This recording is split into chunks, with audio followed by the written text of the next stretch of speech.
안녕하십니까. 반갑습니다. 평생학습의 의의와 필요성이라는 주제로 오늘 특강을 맡게 된 대구 한의대학교에 있는 김진숙 교수라고 합니다. 오늘 특강을 통해서 여러분에게 패러다임의 전환이 일어나기를 소망하며 끝까지 경청해 주시면 좋겠습니다. 잠시 제 소개를 드리면 저는 20대부터 70세까지 다양한 성인 학습자들이 구성되어 있는 학과를 맡고 있는데요. 우리 학과에서는 지금 가장 나이가 많은 학생이 77세입니다. 근데 그 학생은 이미 예전에 대학을 졸업을 하고 다시 재교육을 받기 위해서 학교에 또 입학을 하였습니다. 저희 학부의 특성은 학사, 석사, 박사 과정을 취득한 사람들 또한 재교육을 하러, 공부를 하러 많이 오고 있습니다. 그래서 오늘날 평생 동안 직업을 5번 이상 우리는 바꾸면서 살아가는 시대이다. 그래서 많은 성인 학습자들이 직업 전환이라든가 어떤 현재 직무 능력과 또 자기 개발, 학위 취득 등 여러 가지 이유로 다시 지금 대학에 찾고 있다, 또 찾고 있는 것 같습니다. 그래서 저의 오늘 수업의 내용은 우리가 태어나서 죽을 때까지 평생 학습을 해야 하는 의의와 필요성, 그것이 또 어떤 중요한 점이 있는지 살펴보고자 합니다. 제가 준비한 내용은 새로운 시대에 이제 평생 학습이 필요한 관련된 자료와 또 평생학습의 의의, 필요성, 또 패러다임의 전환, 그리고 시간 관리에 대해서 함께 나누고자 합니다. 먼저 오늘날 우리를 뉴노멀이라는 단어를 쓰고 있죠. 그럼 뉴노멀은 새로운 시대, 새로운 트렌드가 시작된다고 합니다. 그리고 우리는 코로나19로 인해서 준비되지 않은 상태에서 초, 중, 고등학교에서 많은 원격 교육이 이루어지고 있는데요. 이런 원격 교육이 이제는 너무나도 친하게 다가올 수밖에 없는 상황인 것 같습니다. 여러분들은 한양사이버대학교에서 이미 사이버로 익숙해져 있지만 저는 이제 라인 수업을 하는 저희 일반 대학교에서는 온라인 수업을 처음엔 낯설어하고 힘들어했지만 20학번이라든가 21학번 그리고 올해 22학번 학생들은 이 온라인 수업을 오히려 친근하게 생각하고 오프라인 수업을 하는 것에 대해서 낯설어하는 경우를 볼 수 있겠습니다. 아마 이제 이런 것이 뉴노멀의 또 새로운 계기가 된 것 같습니다. 그리고 인공지능의 어떤 디지털 시대의 개혁이 일어나고 있고 우리가 여러 가지 진로 방식이나 이런 우리 시장에서도 변화가 지금 일어나고 있는데요. 또 비대면으로 소통하는 시대이고 그래서 우리는 지금 새로운 삶 속으로 들어가고 있는 뉴노멀 시대라고 할 수 있겠습니다. 자, 먼저 여러분 클라우스 슈바프의 세계경제 포럼 회장인 생활, 업무, 인간관계까지 이제 바꿀 융합기술혁명이 이미 시작되었다고 하는데요. 여러분 이제 더 이상 과거의 상향이 아니라 오늘날은 이런 기술혁명이 벌써 일어났다는 것을 선언하였습니다. 그리고 우리 알파고 아시죠? 바둑 게임에서 알파고를 이긴 알파고 제로는 40일 만에 3000년의 인간 지식을 익힐 수 있다고 합니다. 우리는 어제 배운 지식을 또 그 다음날 기억하기가 쉽지 않은데 그래서 저희 성인 학습자들은 뒤돌았으면 교수님 잊어버립니다 라는 이야기도 하거든요. 그런데 이 AI는 40일 만에 3000년의 인간 지식을 익힐 수 있다는 거죠. 그래서 앞으로 이 로봇이 우리의 어떤 역량보다 더 많은 일을 지금 할 것이다 라고 얘기를 하고 있습니다. 여러 가지 다보스 포럼에서 우리 글로벌 ICT 수장들이 이제 한계가 없는 이 인공지능 AI 때문에 10년 뒤에는 100조 이상의 달러의 어떤 경제 효과가 있을 것이다. 그래서 이미 혁명은 시작되었고 과거로 돌아갈 수 없는 상황이다라고 이야기를 합니다. 여러분 한번 상상해 보시겠습니까? 우리가 그 자율주행차를 타고 햄버거를 주문을 하면 실시간 드론으로 배송이 된다는 거. 이제 곧 이렇게 가능하다고 합니다. 여러분이 잘 알고 있는 미래학자 토마스 프레이는 이제 AI 시대에 정규직은 사라질 것이며 파트타임이 더 보편화가 되지 않을까. 여러분 이번 코로나19로 인해서 많은 사람들이 재테크 근무를 했잖아요. 그런 것처럼 더더욱 이제 코로나와 상관없이 이렇게 재테크 근무도 하고 우리가 운전, 자율주행을 하면서 많은 일들을 처리할 수 있지 않을까라는 그런 시대가 온다고 합니다.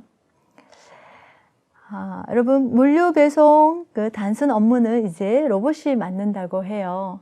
이미 아마존 그 직원 10만 명에게 AI 시대가 오면 어떻게 해야 하는지 직무에 대한 재교육을 하고 있으며 지원을 하고 있다고 합니다. 그렇게 되면 많은 사람들이 일자리를 잃게 되지 않을까요? 또 저 또한 제 직업이 앞으로 사라지지 않을까라는 불안감을 갖고 있는데요. 10년 후에 교수라는 직업은 정말 남아있을까? 생존할까? 이런 생각이 드는데 왜? 인공지능, 우리 로봇이 훨씬 더 저보다 더 잘 가르치는 시대가 오지 않을까 싶습니다. 여러분 또 신문 기사에서 보셨습니까? 우리가 일반적으로 은행에 가서 대출을 받고 또 뭔가 그 심사를 하기 위해서는 복잡한 서류라든가 이런 시간들이 많이 소요되는데 이제는 로봇 은행원은 3분이면 대출 심사가 끝나고 충분히 그 결과를 받을 수가 있다고 합니다. 여러분 아마 지금도 경험하고 계시죠? 여러 가지 그 온라인의 이제 뱅크들이 충분히 여러분들 뭐 특별한 서류나 이런 거 없이 신용으로만으로도 대출을 받기도 하고 또 신청을 할 수 있는 상황이 되어 가고 있어서 이제는 금융기관에서도 로봇이 일을 할 수 있는 시대라는 거죠. 자, 여러분 카드사에서도 AI 상담 로봇이 고객 100명을 동시에 응대하며 처리할 수 있다라고 합니다. 우리가 사람들이 많은 이제 일자리인데요. 근데 이 일을 하고 있는 이것을 로봇 한 명이 동시에 100명을 상담하고 응대한다고 하면 우리가 과연 우리의 일은 어디서 해야 되나 이제 걱정이 다가오는데요. 자, 또 AI 인공지능 로봇이 앞으로는 공무원들이 해야 하는 일들을 대신할 수 있다. 그래서 18개 부처를 조사를 해보니까 약 3,006명이 AI가 그들이 하고 있는 직업 일을 AI가 대체 가능하다라는 거죠. 그래서 어느 부처가 가장 많이 그 대체할 수 있는가 보니까 여러분 통역하고 번역을 하는 이 외교부에서는 약 38% 공무원이 필요 없다라는 거예요. 그래서 통역사라든가 번역하는 사람이 필요 없고 AI가 가능하다라는 거죠.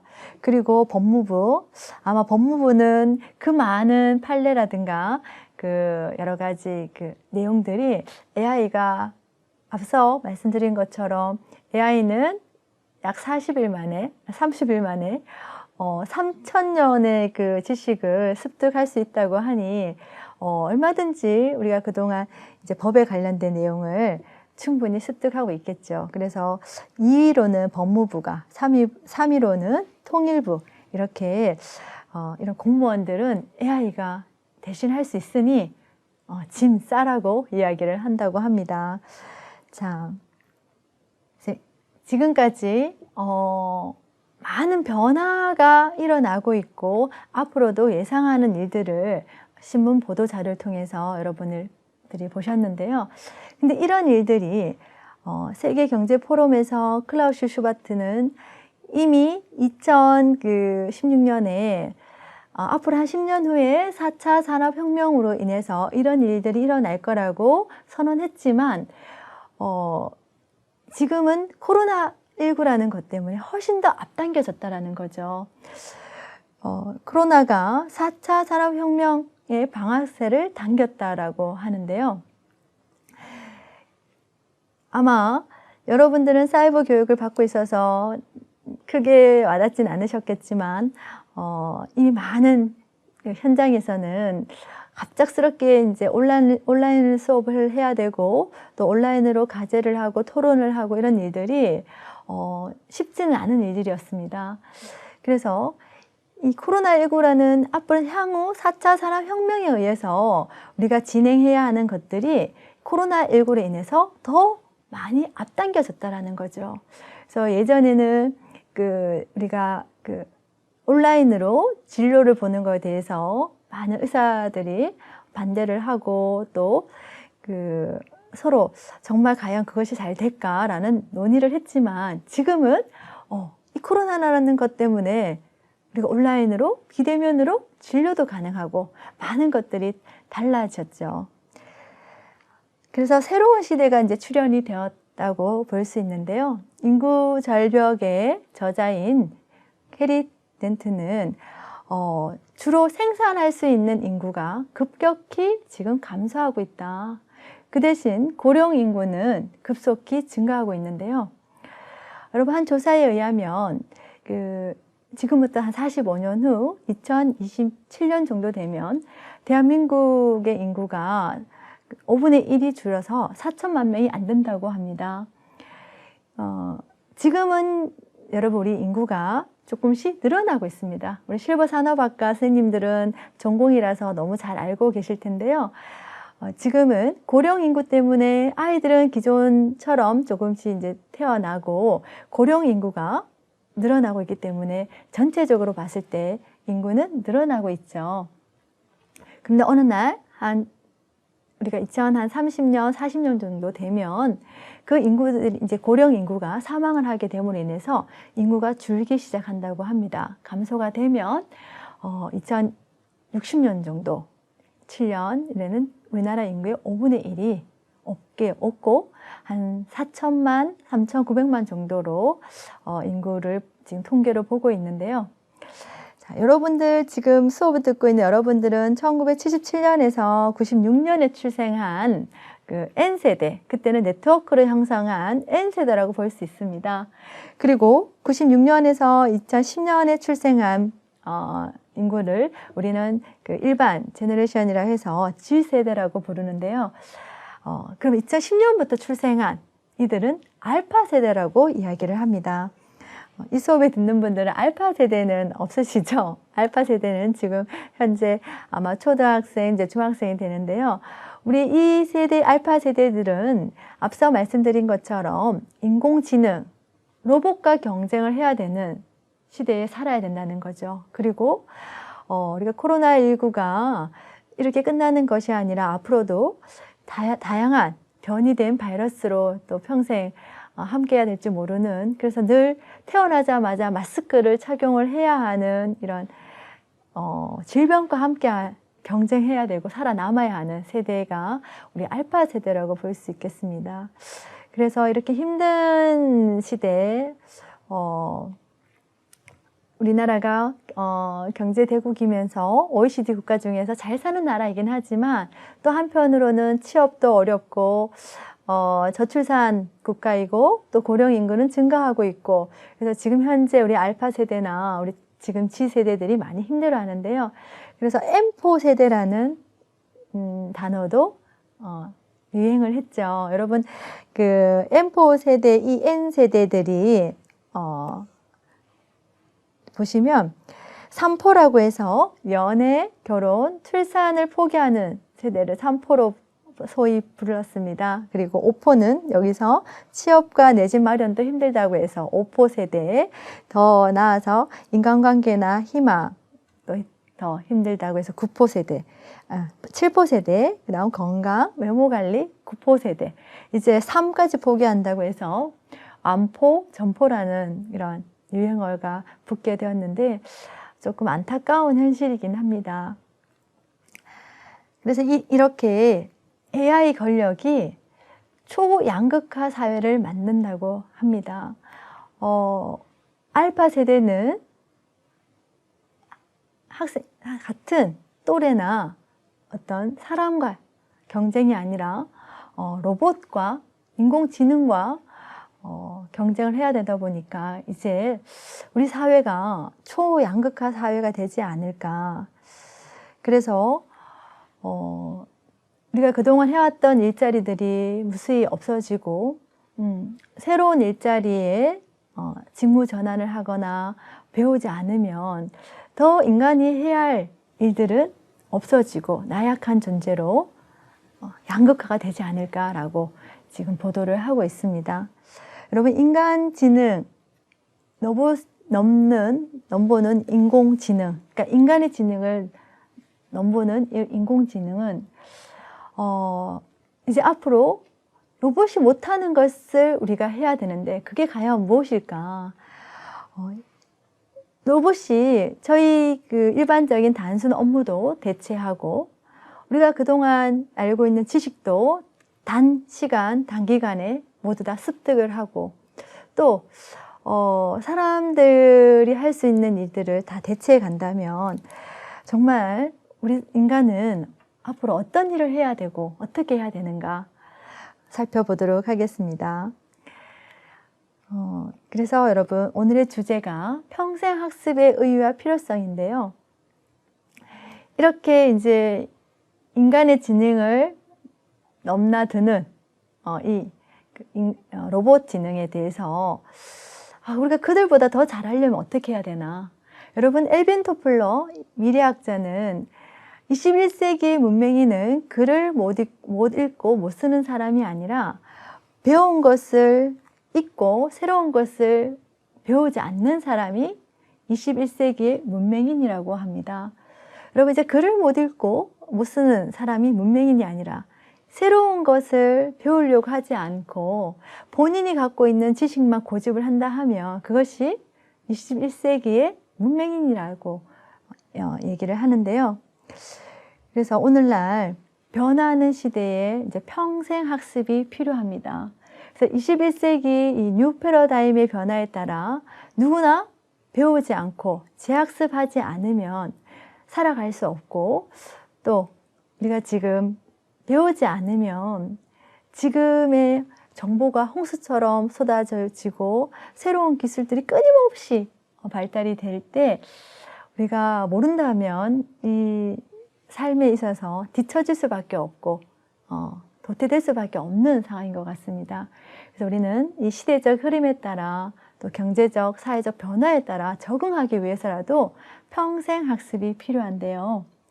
앞서 제가 있는 대학의 그 학부를 소개하면서 우리 학부에는 20대부터 70대까지 지금 다양한 연령을 가진 분들이 지금 공부를 하고 있는데 그분들이 다시 재교육을 받고 있고 재입학 2번, 3번 다시 공부하는 학생들이 많다고 말씀을 드렸죠. 이제는 태어나서 죽을 때까지 평생 학습이 필요합니다. 여러분, 평생 학습, 평생 교육의 의미는 요람에서 무덤까지라고 정의를 하는데요. 인간이라면 태어나서 죽을 때까지 학습을 해야 된다. 그리고 원래 인간이 갖고 있는 욕구 중에는 배움의 욕구가 있습니다. 그래서 나이가 들어도 또 늘 배우고 싶은 욕구들은 다 조금씩 있기 때문에 하고자 하는 열정과 의지만 있다 하면 학습은 누구나 가능하죠. 여러분, 인터넷과 디지털 기술이 발전하면서 지금의 지식 정보의 양은 엄청나게 이제 많고 또 속도도 가속화되고 있습니다. 그래서 평생 학습에 대한 어떤 시대적인 필요성은 너무나 많은 이유를 가지고 있습니다. 사회가 변화하고 있고 여러분 평균 수명이 연장되고 있고 인구가 증가한다는 것은 지금 고령 인구가 증가하고 있죠. 여러분, 대한민국의 평균 수명은 여러분들이 너무 잘 알고 계시죠. 평균 벌써 86세, 7세를 향하고 있는데요. 이제 100세 시대라고 이야기를 합니다. 소위 말씀드리면 우리는 재수 없으면 120세까지 살아야 하는 시대가 아닌가 하는데요. 이뿐만 아니라 과학 기술이 발달하고 또 여러분 우리는 지금 컴퓨터 한 대를 다 들고 다니고 있지 않습니까? 이렇게 정보통신수단이 발달이 되고 또 많은 사람들이 이제 일만 하려고 하는 것이 아니라 토요일, 일요일 뭔가 이틀 연이어서 이렇게 여가 생활을 즐기려고 하고 이런 여러 가지 이유로 인해서 이런 변화에 우리가 적응하면서 살기 위해서는 평생 학습이 필요하다라고 말씀드리고 싶습니다. 그래서 평생 학습이 필요하면서 그러면 앞서 말씀드렸던 이제 너무 많은 일들을 인공지능이 한다 하면 또 4차 산업혁명이 시작이 된다 하면 인간이 가져야 할 미래의 직무 역량은 무엇인가라고 했을 때 세계경제포럼에서 기초 문해력, 문제 해결력, 인성력을 발표를 했습니다. 여러분, 기초 문해력이라는 것은 글을 못 읽고 못 쓰는 것이 아니라 지금은 컴퓨터를 잘 다룰 수 없거나 또 여러분이 사용하고 있는 이제 스마트폰 이런 것들을 잘 활용할 수 없다 하면 그것이 기초 문해에 해당이 되는 겁니다. 그래서 이제 이 디지털에 관한 리터러시 교육을 받아야 되고 또 문제 해결력 우리가 인간이 지금 로봇과 경쟁했을 때 로봇보다 잘할 수 있는 것은 창의성이라는 거죠. 그래서 새로운 그 문제나 또 복잡한 문제에 비판적으로 사고하고 그것을 해결할 수 있는 능력, 문제 해결력이 필요하더라. 그리고 로봇에게는 따뜻한 마음이 없죠. 그래서 인간이 갖고 있는 이 마음, 감정을 필요로 하는 능력이 우리가 앞으로 살아가야 하는 데 있어서 다양한 직업군에 필요한 역량이라고 볼 수 있겠습니다. 그리고 앞서 말씀드렸던 건 세계 이제 경제 포럼에서 세 가지를 제시했고요. 또 21세기의 핵심 역량은 어떻게 해야 되나 4차 산업혁명을 이야기를 하면서 많은 이제 교육학자들이 그러면 우리 인간이 가져야 할 핵심 역량이 무엇인가 대학교에서 또 교육기관에서 어떠한 역량을 가져야 하는가라고 이렇게 살펴보았을 때 첫 번째, 비판적인 사고. 앞서 문제 해결력을 말씀드렸잖아요. 그래서 우리는 옳고 그름을 따지고 분별할 수 있는 이런 비판적인 사고를 지금부터 역량을 키우셔야 되겠습니다. 그리고 두 번째, 의사소통 능력, 커뮤니케이션 능력인데요. 여러분, 이 커뮤니케이션 능력은 21세기가 아니라도 우리가 오늘날 살아오면서 너무 중요한 영역인 것 같아요. 자기를 드러내고 또 일을 하는 데 있어서 이 커뮤니케이션 능력이 참 중요한데요. 그래서 많은 빌 게이츠나 많은 CEO들이 비즈니스뿐만 아니라 성공함에 있어서 필요한 능력 중에 하나는 이 커뮤니케이션이라고 하죠. 그래서 여러분 21세기의 핵심 역량이 아니더라도 이 커뮤니케이션 능력은 필요한 것 같습니다. 그리고 세 번째, 콜라보레이션이라고 해서 협업 능력이 필요하죠. 인간은 혼자 살아갈 수가 없습니다. 태어날 때부터 우리는 공동체를 구성을 했고 또 가정이라는 최초의 집단을 만나서 협업 능력. 여러분, 글로벌 시대라고 얘기하죠. 우리나라만이 잘 산다고 해서 잘 살 수 있는 것이 아니라 많은 여러 나라들과 함께 협업을 하는 능력이 중요한 것처럼 우리가 타인과의 관계에서 봉사하고 나누어주고 이런 함께 할 수 있는 능력이 필요하겠습니다. 네 번째, 창의력인데요. 이 크리에이티브는 여러분 많은 사람들이 창의력은 태어날 때부터 가지고 태어나는 거 아닙니까? 아니면 원래 그 사람이 갖고 있는 지능에서 창의력이 길러지는 게 아닌가요? 이렇게 얘기를 하는데요. 여러분 이런 창의력과 이런 리더십은요. 충분히 여러분들이 교육과 학습에 의해서 개발되어질 수 있는 능력입니다. 선천적으로 유전적으로 타고나는 능력이 아닌가 이렇게 생각이 드는데요. 아닙니다. 이 리더십, 창의력은 꾸준한 그 연습과 훈련에 의해서 또 교육, 학습에 의해서 개발되어지는 능력이 창의력인데요. 여러분들도 충분히 무에서 어떤 유를 창조할 수는 없지만 책을 통해서 간접 경험을 통해서 유에서 유를 창조할 수 있는 것이 창의력입니다. 자, 21세기에 이 4가지 능력이 필요하다고 하는데요. 이것이 로봇이 갖지 못하는 인간만이 가질 수 있는 능력이라고도 할 수 있겠습니다. 그래서 이 C, Critical Think, Communication, Collaboration 이렇게 C, 4가지 C가 있기 때문에 우리는 4C라고도 이야기를 합니다. 자, 여러분 교육은요.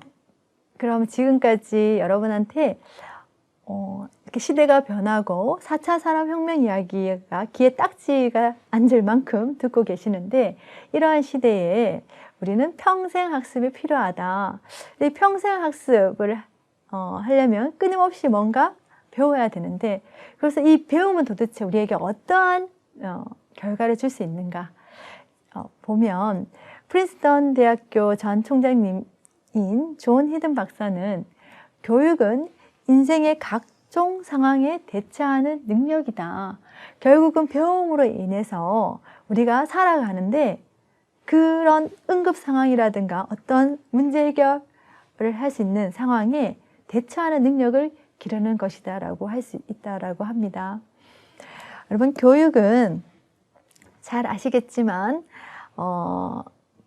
교육은 바람직하지 않은 상태에서 바람직한 상태로 변화되는 단계라고도 이야기를 하죠. 그래서 원래 인간은 게으르고 나태한 그런 본성을 갖고 있습니다. 그리고 또 교육을 통해서 우리는 조금씩 변화되고 더 나은 삶을 살아가고 있죠. 그래서 이 교육을 통해 각종 어떤 상황에 대처하는 능력이다. 여러분 저는 평생 교육을 전공하는 사람으로서 교육은 세상과 연결하는 어떤 통로이다 라고 말을 할 수 있겠는데요. 교육을 통해서 지식을 배우고 또 기술을 배우고 우리의 태도가 달라지게 되죠. 여러분 교육의 3요소가 지식과 기술, 태도라고 하는데요. 이 교육을 통해서 여러분들이 세상에서 원하는 것들을 더 많이 알아갈 수 있고 또 이 교육을 통해서 여러분들의 자아실현과 또 사회의 기여라든가 헌신이라든가 또 여러분 살아가는데 필요한 것들을 할 수 있는 그래서 교육은 세상과의 소통이다, 통로이다라고 감히 제가 여러분한테 드릴 수 있겠습니다. 자, 여러분 지금까지 한 내용을 이제 정리를 좀 하면 오늘날 산업 구조와 사회 문화의 패러다임 변화가 왔고 소비 중심에서 교육의 중심으로 또 변화가 일어났고 도시 중심에서 이제 탈도시화의 어떤 분산된 삶의 형태가 변화되면서 앞으로 계속 변화될 것이다. 그리고 이미 시작된 이 4차 산업혁명으로 인해서 가장 큰 변화는 인간성에 대한 상실이다. 왜냐하면 인간이 해야 할 일을 로봇이 대체하고 있고 그러다 보니까 인간과 인간 간의 어떤 그런 인간성들은 없어져 가고 더 로봇과 인간이 서로 양극화 현상들이 일어나고 있더라라는 것을 지금까지 이제 말씀을 드리고 싶었습니다. 자, 선생님 잠시 쉬어가는 코너로 선생님들과 퀴즈를 풀어보고 싶은데요. 이 퀴즈의 정답을 맞추신 분들은 저에게 연락을 주시면 제가 꼭 선물을 보내드리도록 하겠습니다. 제 연락처는 앞서 제 소개를 할 때 남겨두었는데요. 혹시 이미 센스 있는 분은 보셨을 것 같아요. 초성만 보고 단어를 한번 맞춰보시면 좋겠어요. 여러분 여기 앞에 보이는 것처럼 시읒, 비읒, 니은 있어요. 한 단어가 생각나시나요? 힌트는 남편의 다른 말입니다. 이미 생각나셨죠? 네, 서방님이라는 단어인데요. 자, 이거는 연습이고요. 지금부터 꼭 문제를 한번 맞춰보시면 좋겠습니다. 여러분 초성만 보고 속담을 유추할 수 있는데 요게 지금 시읒, 이응, 기읒, 쌍디귿, 니은, 이제 쌍기역 이렇게 보시고 이를 보고 생각나는 속담이 있을까요? 네, 정답 맞추신 분은 연락을 주십시오. 수공아 뜨니까 망둥이도 뛴다라고 생각 나시죠? 그 다음 문제입니다. 이것은 일본의 영재 문제였는데요. 건물 1층은 지금 커피숍이고 1층은 커피숍, 2층은 회사이고 3층은 무엇일까요? 이 그림만 봤을 때 3층은 집일까요? 아니면 3층은 어떤 용도로 사용할 수 있을까요?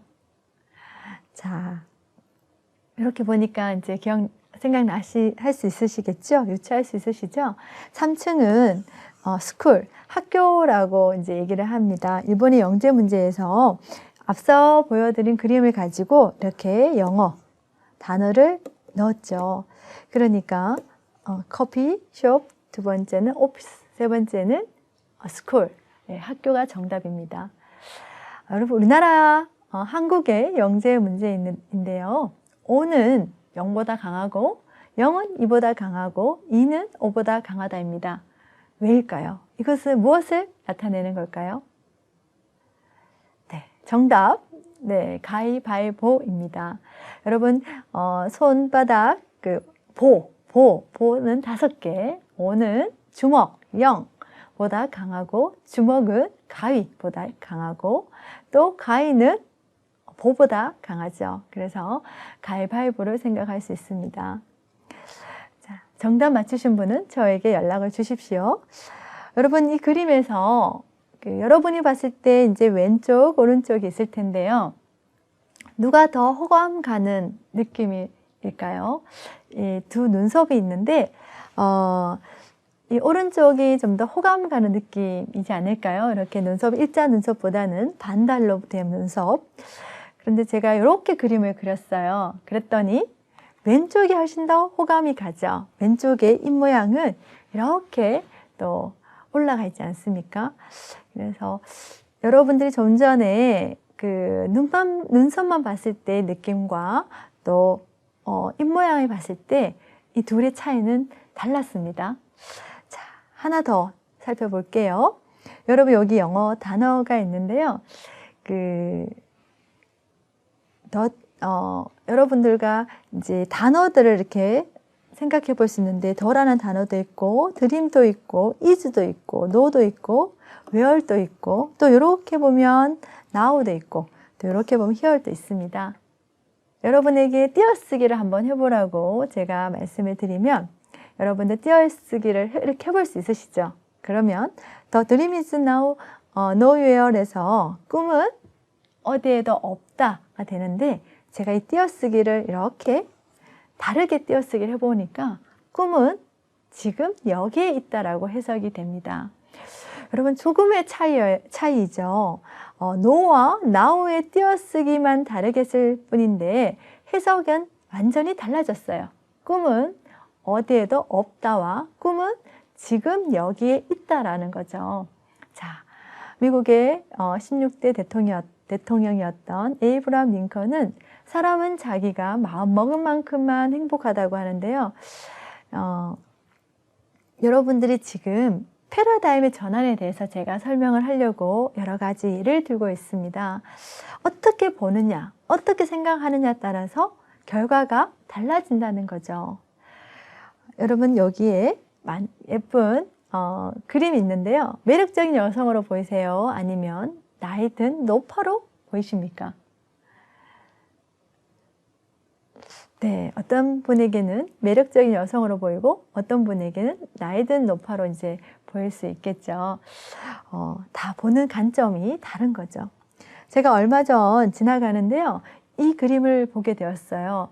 이 그림이 저는 처음에는 이렇게 소녀 그림이 있는구나 라고 생각했는데 멀리서 조금만 다르게 보니까 그 카페를 안내하는 그 안내판이었다라는 거죠. 여러분 이 커피숍이 안내하고 있었어요. 이렇게 커피 잔과 받침대와 커피가 콩이 있잖아요.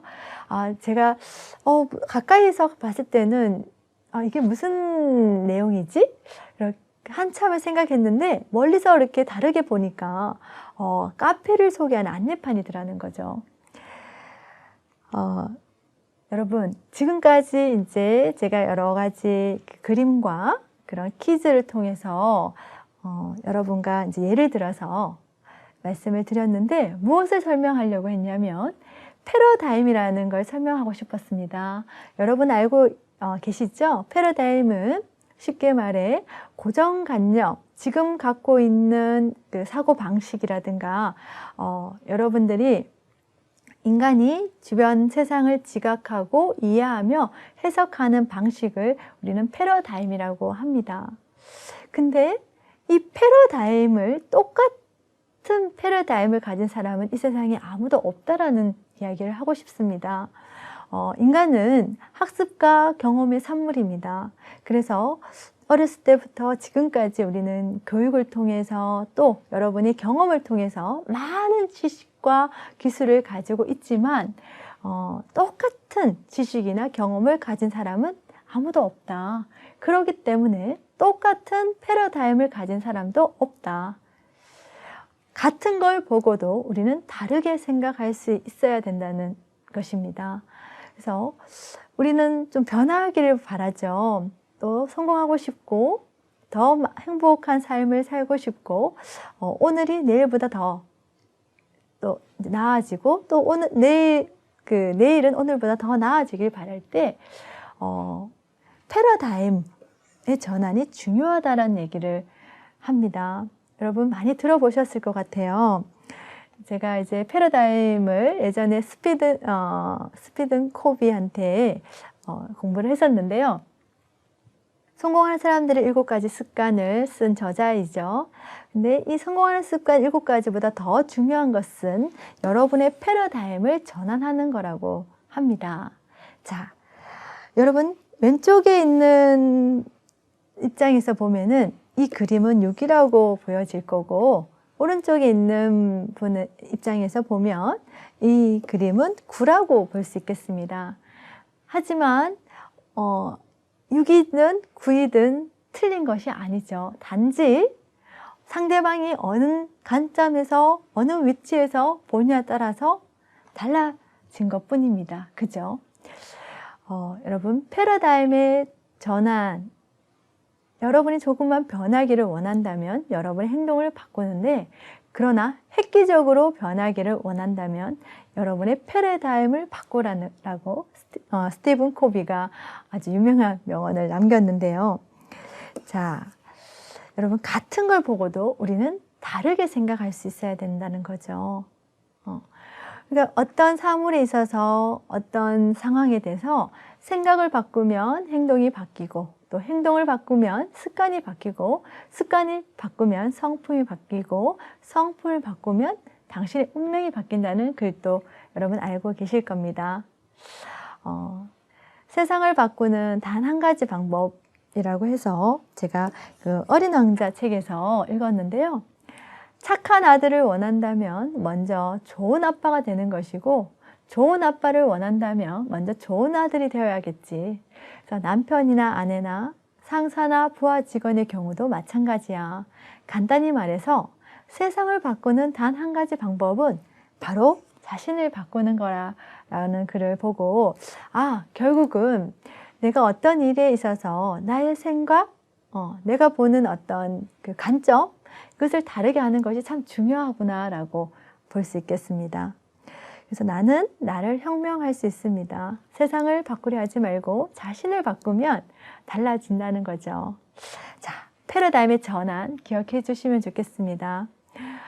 지금까지 한 내용을 잠깐 말씀을 드리면, 우리는 오늘날 그 평생 학습이 필요한 시대가 되었고, 이 평생 학습 시대에 끊임없이 공부를 해야 되는데, 그 공부하는 관점에서 패러다임의 전환이 중요하다는 거죠. 여러분, 차사순 할머니 들어보셨나요?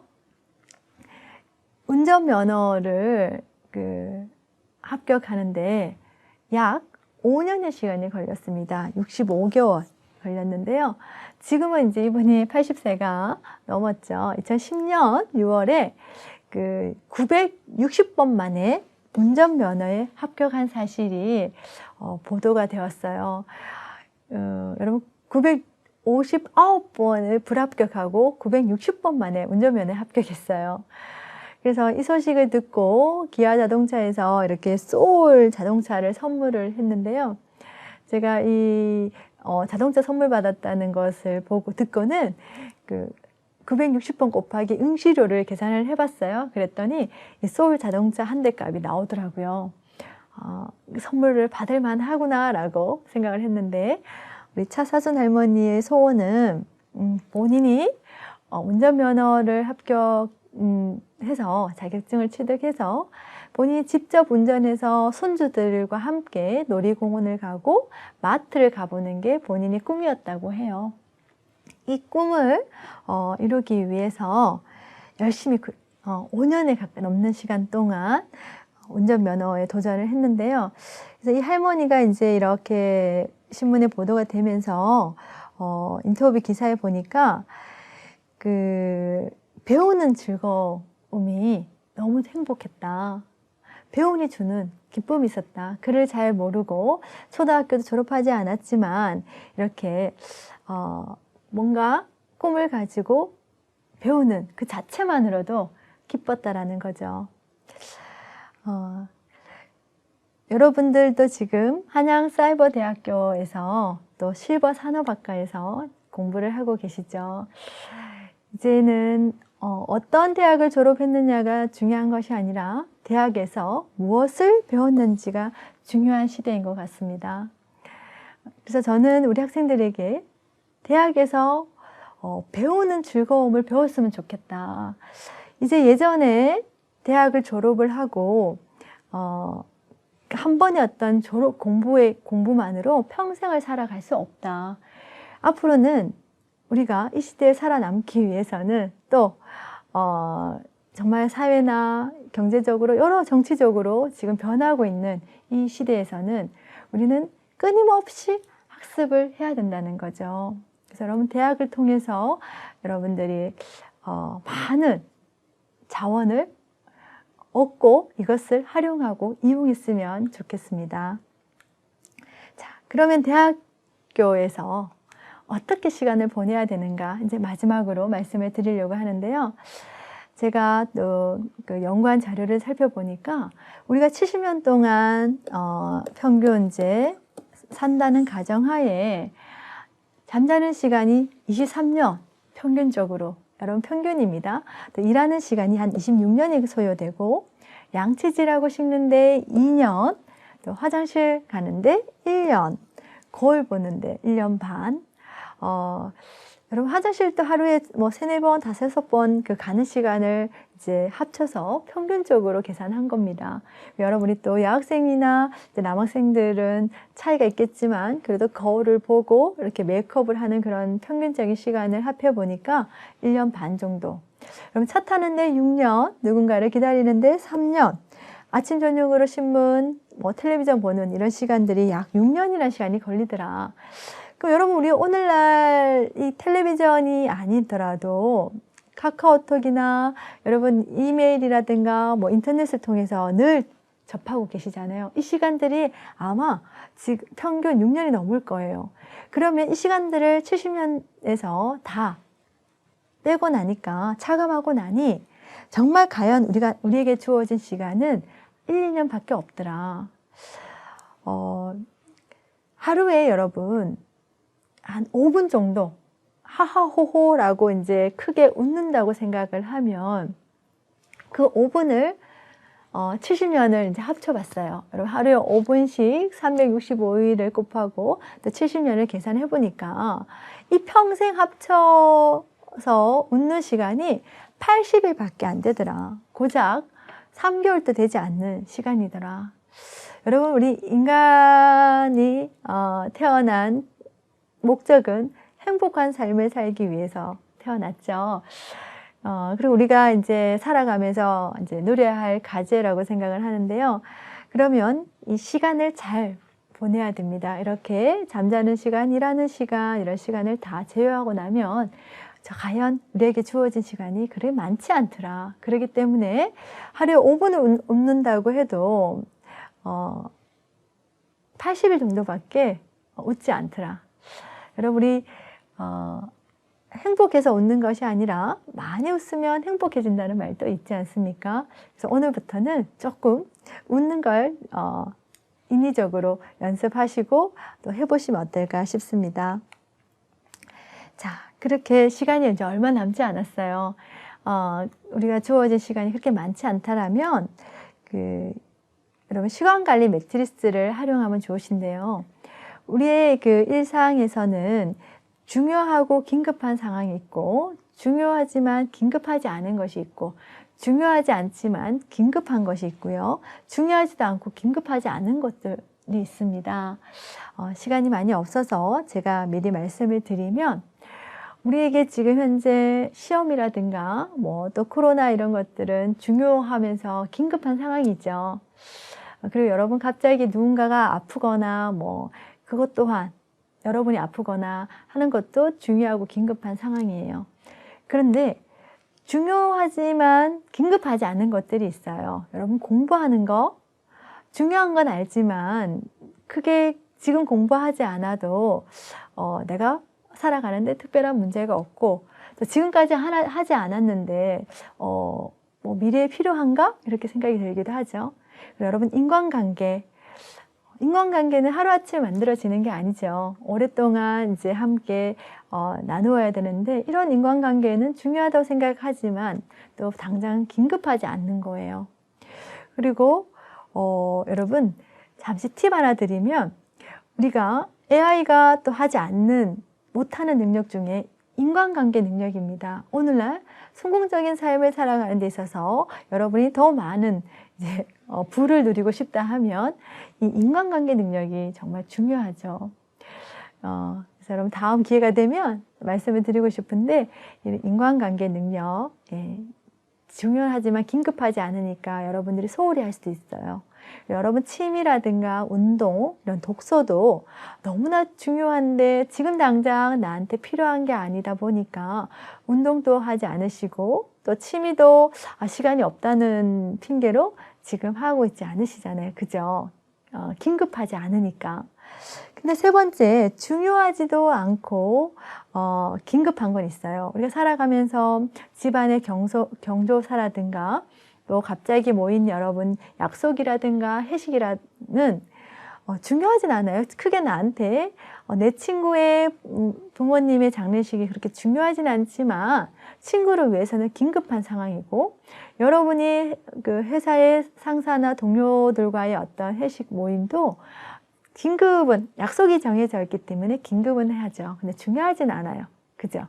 근데 긴급하지도 않고 중요하지 않은 것들은 여러분 친구들과의 어떤 쓸데없는 수다 아니면 채팅 시간을 보내기 위한 뭐 TV 시청 이런 것들은 중요하지도 않고 긴급하지도 않은데 우리가 활용하고 있습니다. 자, 여러분의 일상에서 이렇게 1, 2, 3, 4로 봤을 때 여러분은 어떠한 영역을 더 많이 사용하고 계십니까?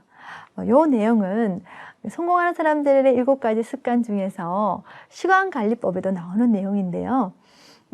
주로 우리는 이렇게 긴급하지 않고 중요하지 않은 거를 메시지를 확인하고 이런 것들에 이제 인터넷으로 그 정보를 서치하는 거 이런 것들 더 많이 보고 물론 다 그런 건 아니지만 또 이제 살다 보니까 경조사라든가 이런 시험이라든가 이런 것들을 긴급하니까 할 수밖에 없어요.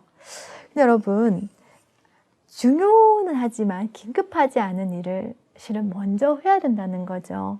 여러분이 한양사이버대학교 실버산업학과에 지금 공부하는 것이 지금 당장 긴급하진 않아요. 여기서 공부한 내용들과 또 학위가 바로 실생활에 적용이 되고 또 필요하진 않지만 나중에 중요하다는 거죠. 지금 공부한 것이 여러분 미래의 삶이고 또 여러분의 지금 인간관계가 또 여러분 취미활동, 운동, 이런 독서 등이 긴급하진 않지만 살아가는데 너무 중요한 것이다. 그래서 오히려 긴급하고 중요하지 않은 것보다 이것을 먼저 해야 된다는 겁니다. 자, 우리 한양사이버대학교 실버산업학과 선생님들은 오늘부터 무엇이 더 중요하고 또 먼저 해야 되는지를 생각하셔서 여러분의 가치관에 따라서 건강과 행복, 성공, 뭔가 여러분한테 소중한 것들이 있을 겁니다. 그 우선순위를 정해서 먼저 챙기시면 좋겠습니다. 자, 오늘 수업의 내용은 평생학습의 의의와 필요성이었습니다. 우리가 살아가는 이 시대에는 평생학습이 중요하고 여러분 이제 필요로 할 수밖에 없습니다. 그래서 일과 학습을 병행하는 선생님들이 이 공부를 놓지 않고 꾸준히 지속적으로 열심히 하시다 보면 이런 비행기는 뭐냐면요, 비전을 세우고 여러분 행동으로 실천하면 기적이 일어난다고 하는데요. 여러분의 그 삶에 기적이 일어나기를 소망하며 또 지금까지 경청해 주셔서 감사드립니다.